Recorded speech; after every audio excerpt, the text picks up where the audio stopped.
വിനീത, തീർച്ചയായിട്ടും അതായത് എന്താണ് അറസ്റ്റിലേക്ക് നയിച്ചത് അല്ലെങ്കിൽ എന്താണ് കേസ് രജിസ്റ്റർ ചെയ്യുന്നതിലേക്ക് നയിച്ചതെന്നുള്ള സാഹചര്യമാണ് നമ്മൾ പരിശോധിച്ചത്. അപ്പോൾ നമുക്ക് മനസ്സിലാക്കാൻ കഴിഞ്ഞിരിക്കുന്നത് ഷൈൻ ടോം ചാക്കോയ്ക്ക് കൃത്യമായി തന്നെ ഈ ഡ്രഗ് ഡീലറായ അതായത് ലഹരി ഇടപാടുകാരനായ സജീറുമായിട്ട് കൃത്യമായി ബന്ധമുണ്ട്. ഒപ്പം തന്നെ സാമ്പത്തിക ഇടപാടുകളുണ്ട്.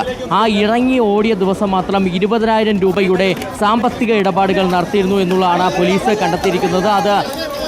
ഇപ്പോൾ ഷൈൻ ടോം ചാക്കോയെ പുറത്തിറക്കുകയാണ്. ആശുപത്രിയിലേക്ക് വൈദ്യപരിശോധനയ്ക്കായി കൊണ്ടുപോകുന്നു. നടൻ ഏതെങ്കിലും തരത്തിൽ പ്രതികരിക്കുമോ എന്ന് നമുക്കറിയാം.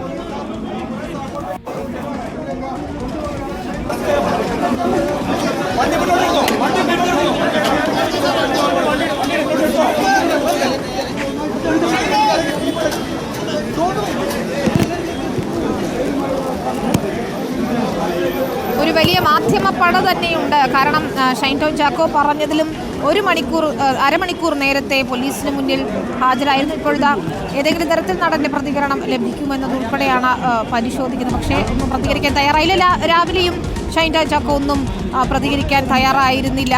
ഇപ്പോൾ ഷൈൻ ടോം ചാക്കോയെ വൈദ്യപരിശോധനയ്ക്കായി കൊണ്ടുപോവുകയാണ്. ദൃശ്യങ്ങൾ പ്രേക്ഷകർ കാണാം. തത്സമയ ദൃശ്യങ്ങളാണ് പ്രേക്ഷകർ കാണുന്നത്. എറണാകുളം ജനറൽ ആശുപത്രിയിലേക്കാണ് ഷൈൻ ടോം ചാക്കോയെ വൈദ്യപരിശോധനയ്ക്കായി കൊണ്ടുപോകുന്നത്. തുടർന്ന് ഹാജരാക്കും കോടതിയിൽ. അതിനുശേഷമായിരിക്കും തുടർ നടപടികളിലേക്ക് കടക്കുക എന്ന് മനസ്സിലാക്കുന്നു. കൂടുതൽ ചോദ്യം ചെയ്യേണ്ടതുണ്ട് എന്നത് ഉറപ്പാണ്. കാരണം ലഹരിക്കടത്തുമായി അല്ലെങ്കിൽ ലഹരി ഇടപാട് നടത്തുന്ന റാക്കറ്റുകളുമായൊക്കെ എന്താണ് നടനുള്ള ബന്ധം എന്നറിയണം. കാരണം ഏറ്റവും മുഖ്യ കണ്ണിയായ സജീറുമായി സാമ്പത്തിക ഇടപാടുകളുണ്ട് ഷൈൻ ടോം ചാക്കോയ്ക്ക് എന്ന് പോലീസ് കണ്ടെത്തിയിട്ടുണ്ട്. കൃത്യമായി 20,000 രൂപയുടെ സാമ്പത്തിക ഇടപാടെന്ന് ഷൈൻ ടോം ചാക്കോ സാഹസികമായി ഓടി രക്ഷപ്പെട്ട അന്ന് മാത്രം നടത്തിയിട്ടുണ്ട്. അപ്പോൾ ഇതിനു മുൻപ് എത്രത്തോളം പണം നൽകിയിട്ടുണ്ട്, അല്ലെങ്കിൽ സജീറുമായി ലഹരി ഇടപാടിൽ എന്താണ് ബന്ധം എന്നതുൾപ്പെടെയുള്ള കാര്യങ്ങൾ കൃത്യമായി തെളിയിക്കേണ്ടതുണ്ട്. അലി അക്ബർ ഷാ ഞങ്ങളുടെ പ്രതിനിധിയാണ്. ഇപ്പോൾ ഷൈൻ ടോം ചാക്കോയെ വഹിച്ച വാഹനത്തിന് തൊട്ടുപിറകിലുള്ള തത്സമയ ദൃശ്യങ്ങളാണ് പ്രേക്ഷകർ കാണുന്നത്. അല്പസമയത്തിനകം തന്നെ എറണാകുളം ജനറൽ ആശുപത്രിയിൽ വൈദ്യപരിശോധനയ്ക്ക് എത്തിക്കുകയും ചെയ്യും. ലേബി സജീന്ദ്രനും അവിടെയുണ്ട്. എസ് ശരണം, അർജുൻ മട്ടന്നൂരും മറ്റു വിവരങ്ങളും നൽകുന്നുണ്ട്. അലി, ഏറ്റവും പ്രധാനം ഇപ്പോൾ ഷൈനിന് നടത്താൻ പോകുന്ന വൈദ്യപരിശോധന തന്നെയാണ്. അതിൽ സാധാരണ അറസ്റ്റ് നടപടികളിലുള്ള വൈദ്യപരിശോധനയ്ക്കപ്പുറം ആന്റി ഡോപ്പിംഗ് ടെസ്റ്റ് എന്നത് നിർണായകമാണ്.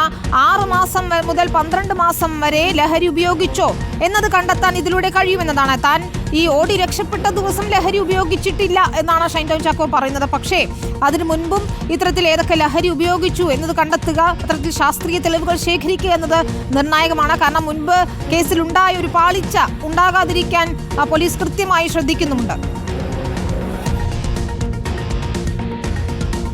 തീർച്ചയായും വിനീത പറഞ്ഞത് തന്നെയാണ് കൃത്യമായ കാര്യം. കാരണം 2015 കൊക്കൈൻ കേസുമായി ബന്ധപ്പെട്ട് പോലീസിന് അതിരൂക്ഷമായ വിമർശനങ്ങൾ ഏറ്റുവാങ്ങേണ്ടി വന്നൊരു സാഹചര്യത്തിൽ കൂടിയാണ് വീണ്ടും ഷൈൻ ടോം ചാക്കോ ഒരു കേസിൽ പിടിയിലാകുന്നത്. സ്വാഭാവികമായും ഇടതടവില്ലാത്ത നിലയിലുള്ള ഇടപെടൽ തന്നെയാണ് പോലീസിന്റെ ഭാഗത്തുനിന്ന് ഈ വിഷയവുമായി ബന്ധപ്പെട്ട് ഇപ്പോൾ ഈ അറസ്റ്റ് രേഖപ്പെടുത്തിയ നിമിഷം വരെ ഉണ്ടായിരിക്കുന്നത്.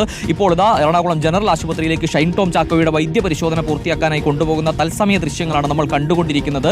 ഈ കേസിൽ ഒരു തരത്തിലുള്ള വീഴ്ചയും സംഭവിക്കരുത് എന്ന നിലയിൽ തന്നെ ആ നിലയിൽ ഉള്ള നീക്കം തന്നെയാണ് പോലീസിന്റെ ഭാഗത്തുനിന്നും തുടക്കം മുതൽ ഈ വിഷയത്തിൽ ഉണ്ടായിരിക്കുന്നത്.